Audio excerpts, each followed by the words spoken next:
Yung mga may ugat, pinagsasangahan.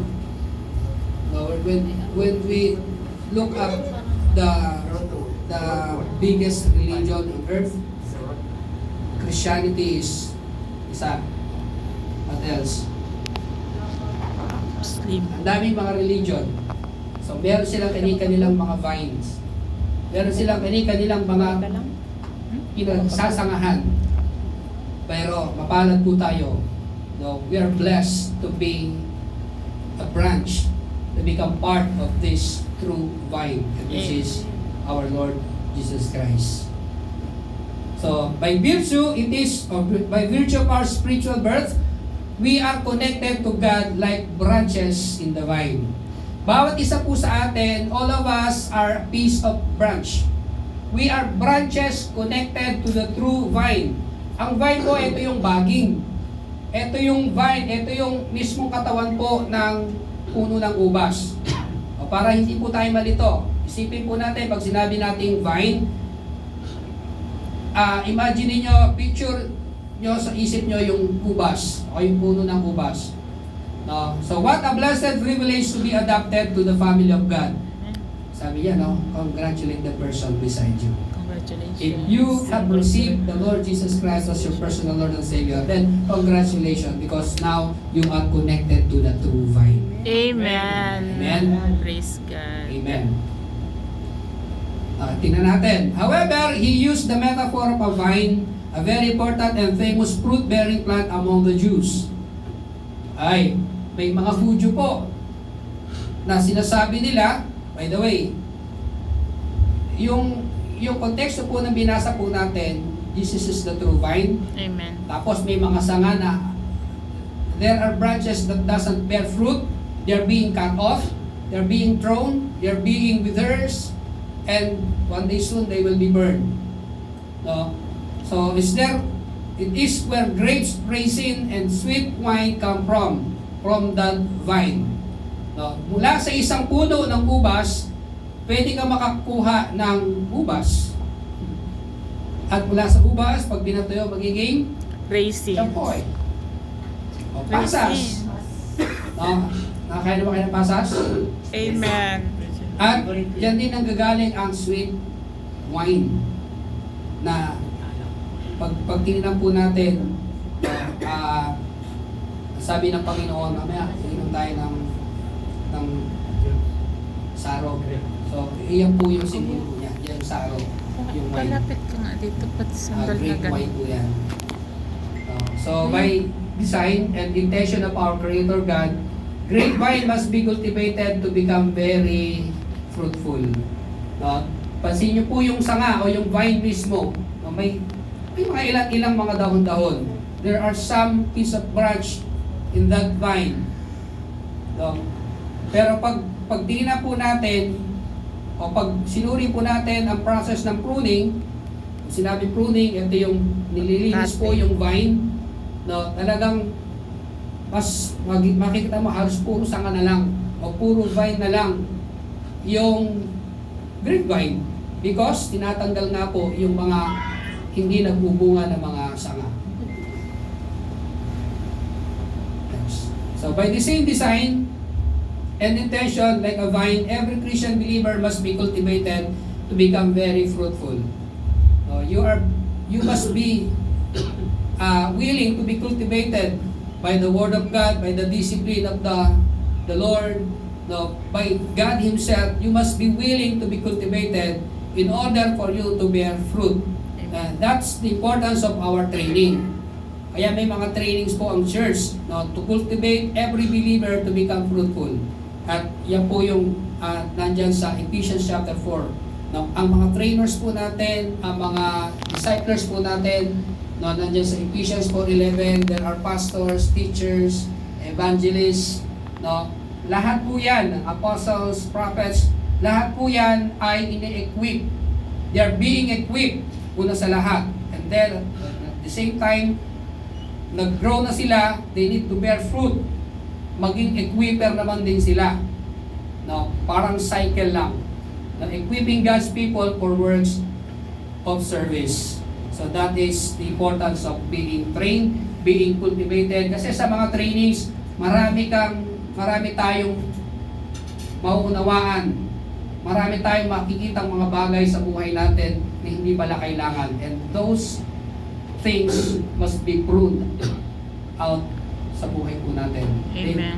Those things must be cut off from our lives. No, yung mga bagay po na yon. At habang tumatagal, na-discover po natin no, yung ating pong sarili, kung ano yung disenyo ng Diyos sa atin.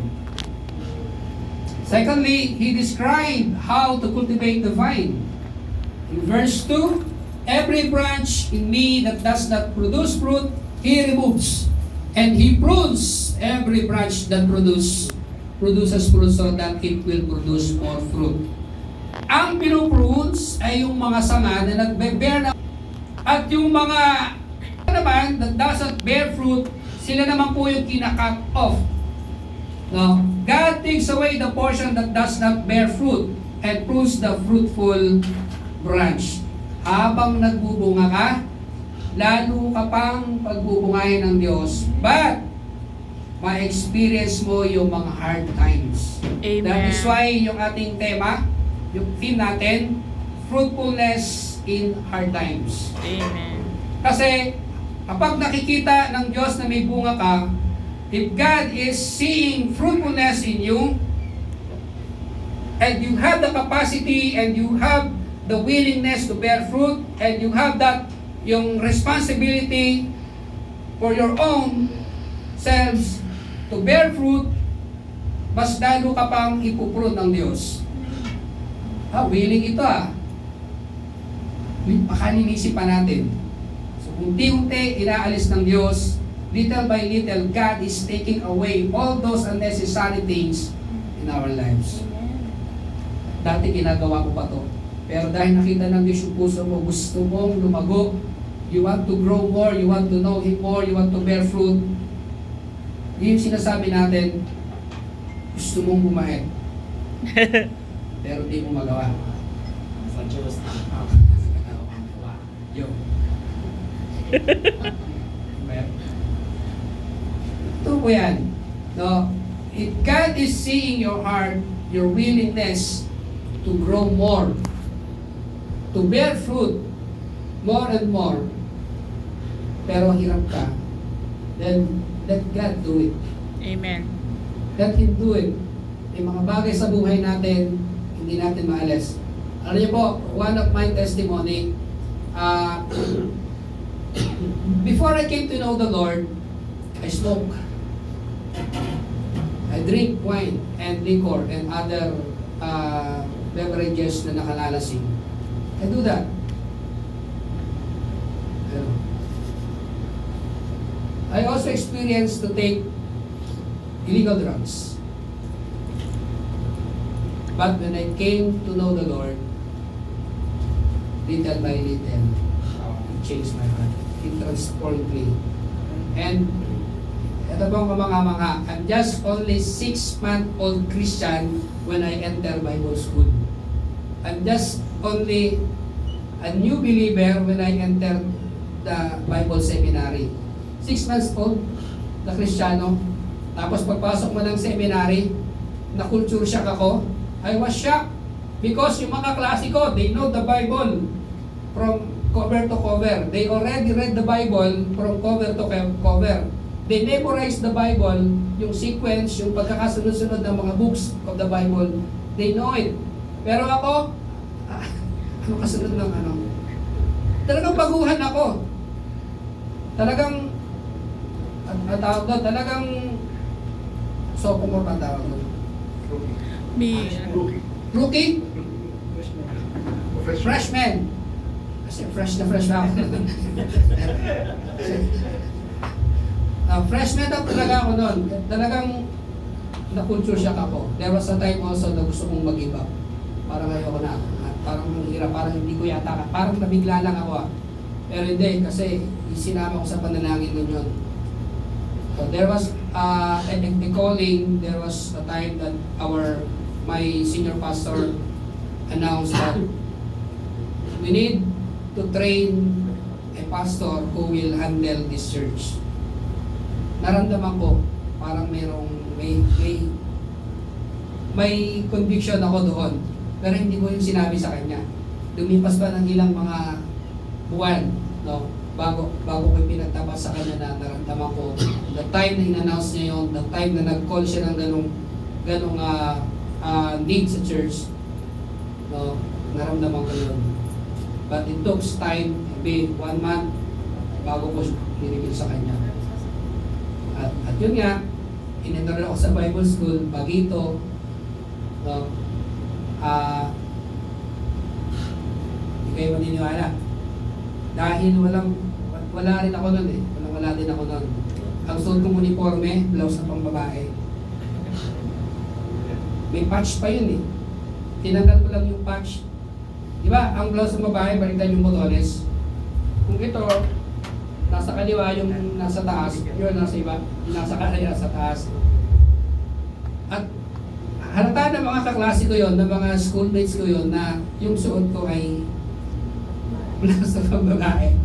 Pero nagpatuloy po ako. Hanggang sa matapos ko po 2.5 years, no, kasama na po yung aking internship sa Cagayan Valley. Kaya kaya expose ako marunong na konti sa Ilocano. Ilocano. Well, mo lang. So yun yung storya, pero there was a time also na gusto ko na mag-give up. Ang hirap, it's very hard. Pero sabi nga, in order for us to be fruitful, we need to bear the hardship. We need to Amen. bear. Kailangan tiisin natin, kailangan tiyagayin natin. And after that, after nag-graduate po ako, no, binigyan po ako ng 6 months probationary to become the resident pastor. And after 6 months, they installed me as the resident pastor. At yun nga po, nag-pastor po ako sa amin ng 15 years. 15 taon. So ilang taon ako noon? Nasa 25, 24 to 25 years old.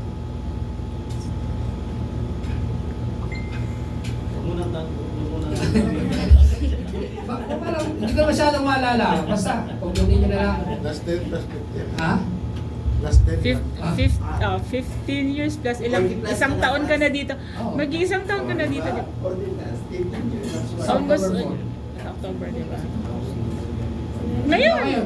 Anniversary mo ngayon! October 4 ba kaya? October 4. October 4 na yan!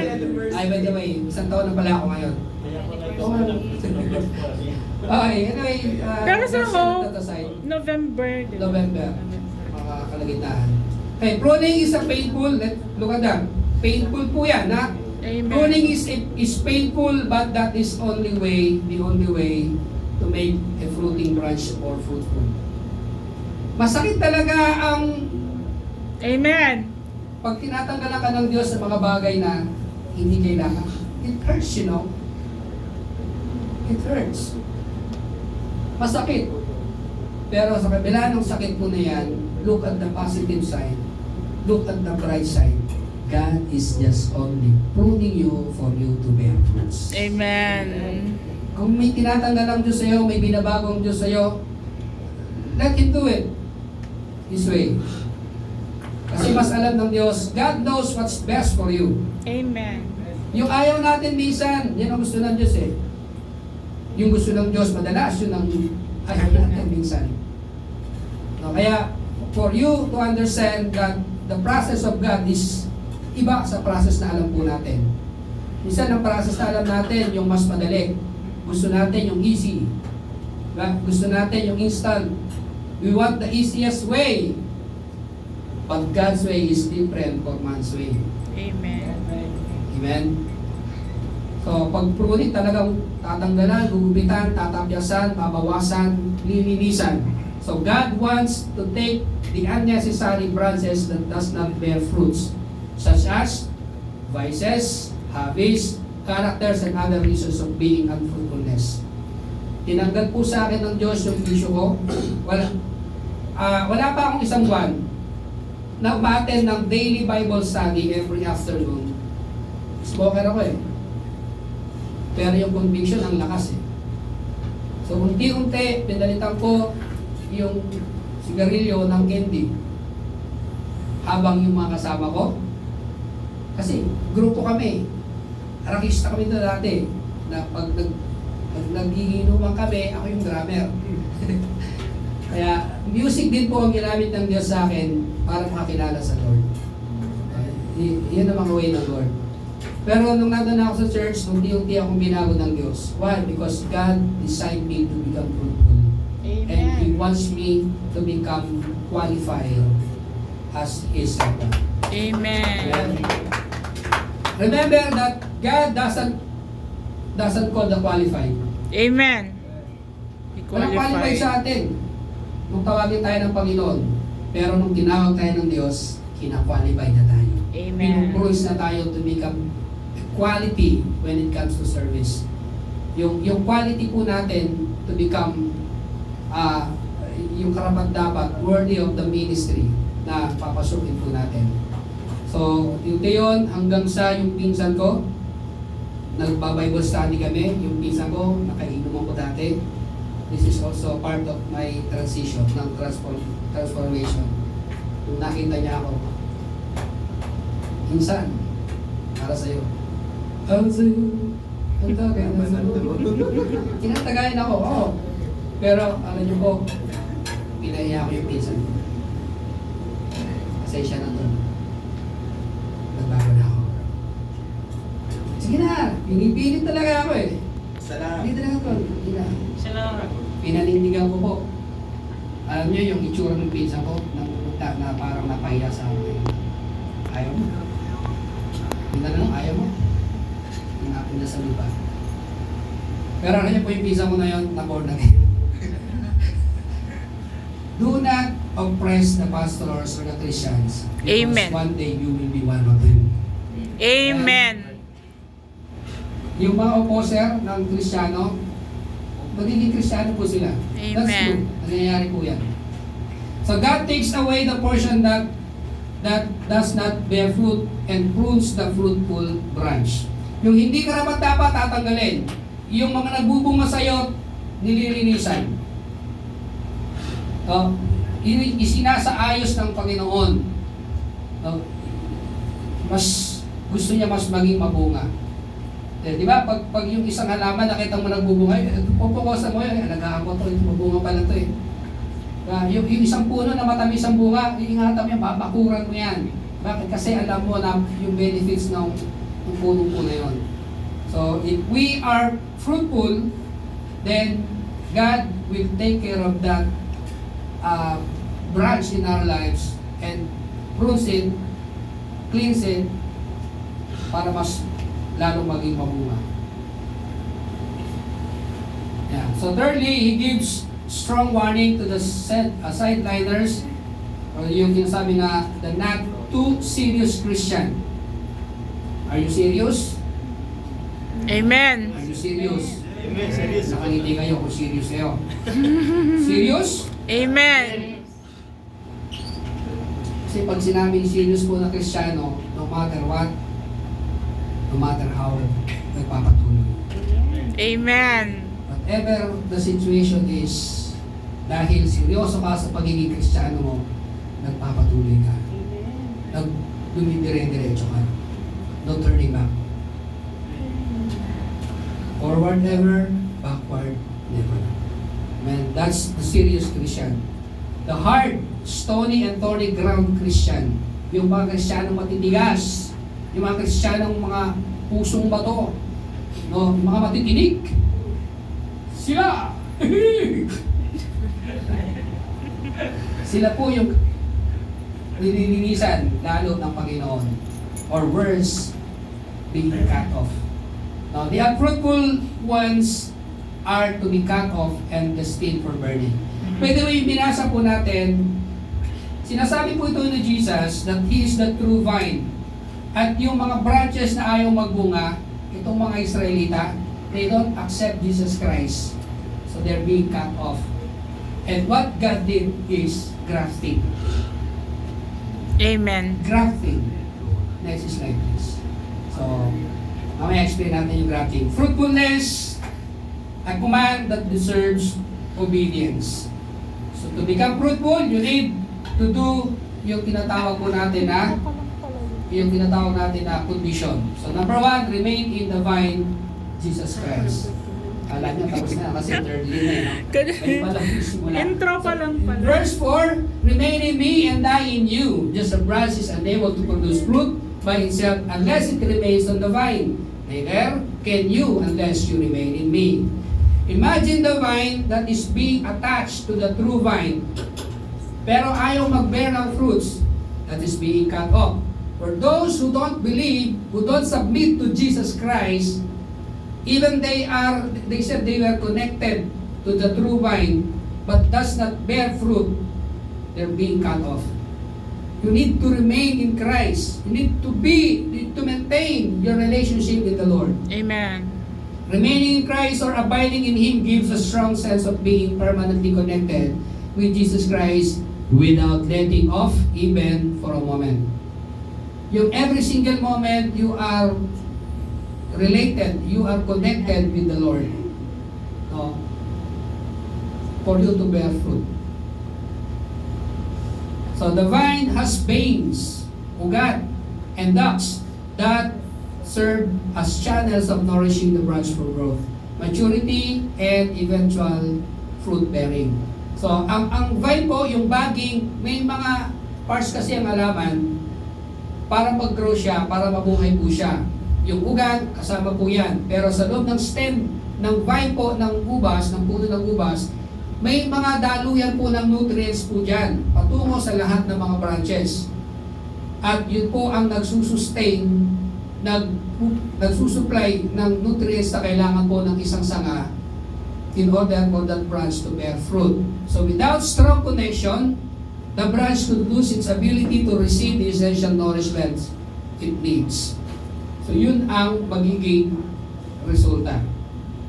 And another aspect of nourishment is by pruning the unnecessary shoot that could rob the branch of nutrients to become more fruitful.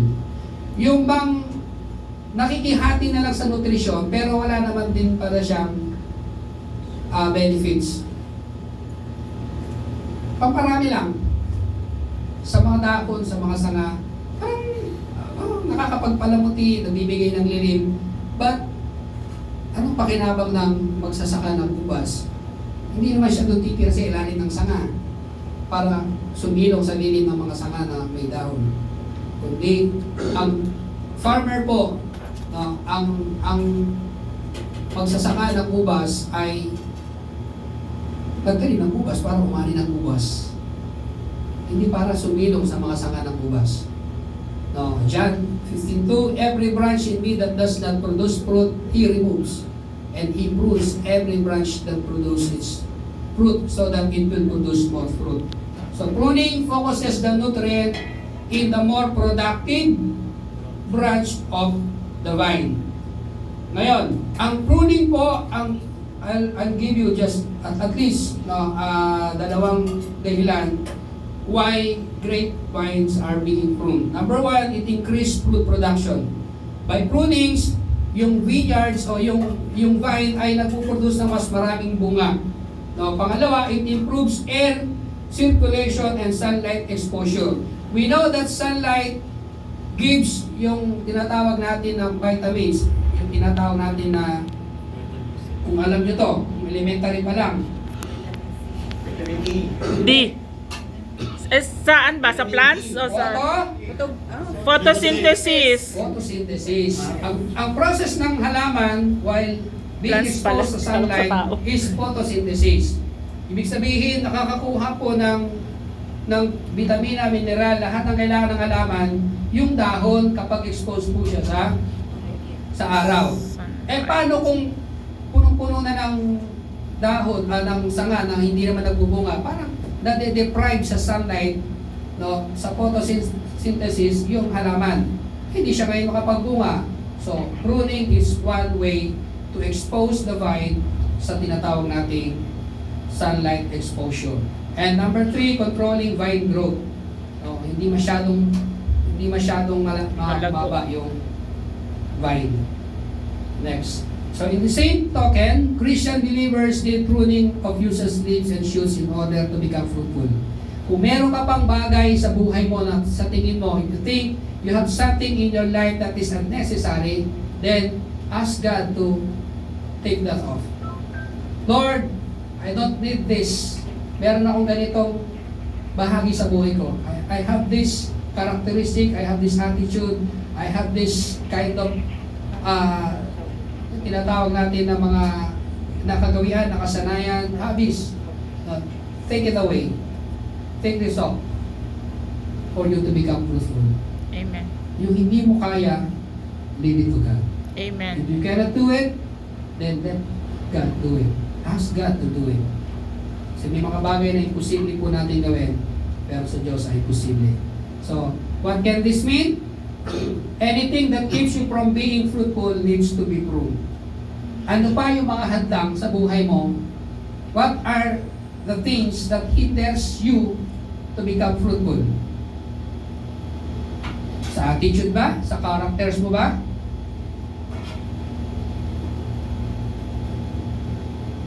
Anong aspeto ng buhay mo ang gusto mong maging mabunga?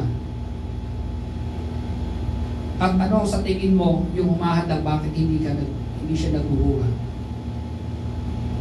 Pasuri mo sa Diyos. And ask God to prune. Masakit, mahirap, pero pag nagawa yon, nangyari yon, then makikita mo yung bunga niyan. May enjoy mo yung bunga niyan.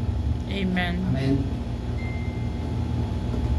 Stay focused on God's plan for your life. It could be some useless time for gadgets or entertainment, idleness, too much comfort and the likes. Yan, mga unfruitful. Yung wala kang ginagawa, ano magiging bunga niyan? Doing nothing can bear fruit? No. Para makapag-produce ka, for you to produce, you need to do something. You want to produce, you need to do something. Gusto magkaroon ng product, then you need to do something. So, pero kung idle ka lang, wala kang ginagawa, ano mapuproduce? No, it's an important choice to make. Be pruned or get burned. Pangalawa, realize that without Christ, we are nothing. Amen. So, John chapter 15 verse 5, I am the vine, you are the branches, the one who remains in me and I in him produce much fruit, because you can do nothing without me. Sabi ko kanina, grafting. No? Kapag sinabing grafting, other branch, idinuktong sa other, ibang sanga, idinuktong mo sa isang puno. Hindi niya original na sanga. Tawag dyan, bonsai. Hindi. Grafting. Grafting na. Grafting. Teacher. Be patient, Ang teacher. grafting po, ganito po siya. Originally, ang sabi po sa Biblia, Israel is the beloved nation of God. Amen. Kaya lang, they don't bear fruit. They Amen. rejected Jesus Christ. They don't believe Jesus Christ as the Messiah, the promised Messiah, until now. So they're being cut off. Now, itong mga Hentil, we Gentiles are being grafted to Jesus Christ. We're Amen. being connected. Hindi ho tayo Israelita, but we are privileged to be blessed by God by Amen. means of grafting. Amen. Yung tinanggal na sanga, ayaw magbunga, pinalitan ng sanga. Ngayon, tayo po yung sanga na yon. Kaya kailangan po natin magpasalamat sa Diyos at magbunga Amen. as yung pasasalamat natin. As we give thanks to the Lord, bear fruit. Connected ka, kinonect ka niya, kinrap ka niya para magkaroon ng bunga. At ang sanga o ang puno na kinaludugtungan mo ay ang tunay na puno ng ubas. Amen. The true vine. So this speaks about acknowledging our full dependence in Christ in full humility. Kasi ang sanga, hindi yan magbubunga kung disconnected po siya sa puno. So we are nothing without Christ. Nothing without God. We are nothing. Kahit anong ganda ng suot natin, kahit anong lusog ng katawan natin, we are nothing without Christ. Kaya lang tayo nagiging something because of Christ. Amen. Kaya ka lang na-appreciate ng tao because of Christ in you. Amen. But without Christ, nek mo. Sino ba? Who you? You're nothing. You're filthy rags. Lahat ng ginagawa natin, filthy rags. Maraming Tingnan basahan. ko. But praise be to God. Di ba sabi Now, niya, yung mga ginagawa mo, kahit nagwalis ka lang, kahit nagpunas ka lang, that is something. Dati kahit anong effort na gawin ng tao, kung disconnected siya sa Diyos, filthy rags, maruming basahan. Ngayon, Amen. kahit nagpunas ka lang ng upuan, that is something na ginawa mo para sa Panginoon. So Amen. achieving greatness without Jesus is achieving nothing at all. Amen. So no matter what had achieved in life, no matter how gifted we are, no matter how far and how lofty you have become personally and even in ministry, we could not have reached the pinnacle of our success without Christ. Amen. Our success is Christ. Amen. Our victory is Christ. Amen. Amen. Amen. So He is the source of our everything. Every believer who pursues and does everything to remain in Christ, secure for himself the indwelling of Christ through the Holy Spirit. So by the working power of the Holy Spirit in us causes us to be more productive in all aspect. In all aspect. In all aspect of our lives.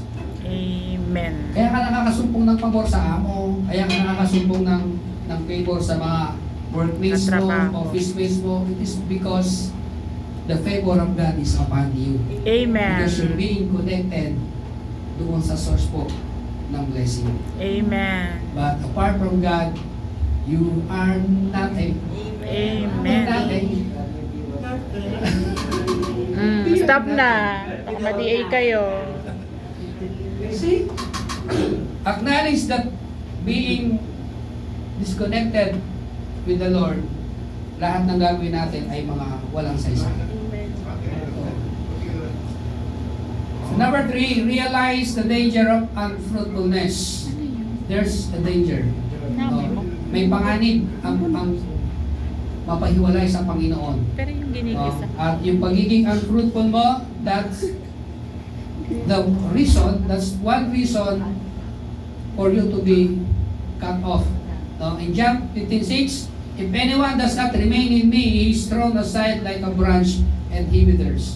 They gather them, throw them into the fire, and they are burned. Amen. Sunog. Sunod. So here's a sobering truth. Not all church goers would make it to heaven. I Amen. will repeat. Understand it. Not all church goers would make it to heaven. Some can still be cut off from the vine and be burned. Amen. Hindi lahat ng nasa church ay destined or can enter the kingdom of heaven. Amen. There are some will be left behind. But don't worry.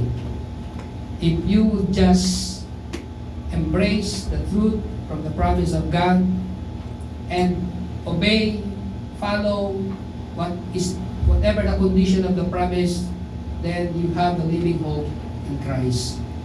Amen. No, playing church is a very dangerous game. No, there are still unbelieving believers. May ganon, unbelieving believers. Doubtful. Unbelieving believers are believers that don't believe. Curious lang. Kaya nag-church. Pinipili lang nila kung ano yung paniniwalaan. Piniwalaan nila. Kapag maniwala ka kay Kristo, maniwala ka sa Kanya buo. Amen. Believe. Now stop playing. Stop whatever is not yung unseriousness natin. Stop it. You can be funny in a godly way. You can be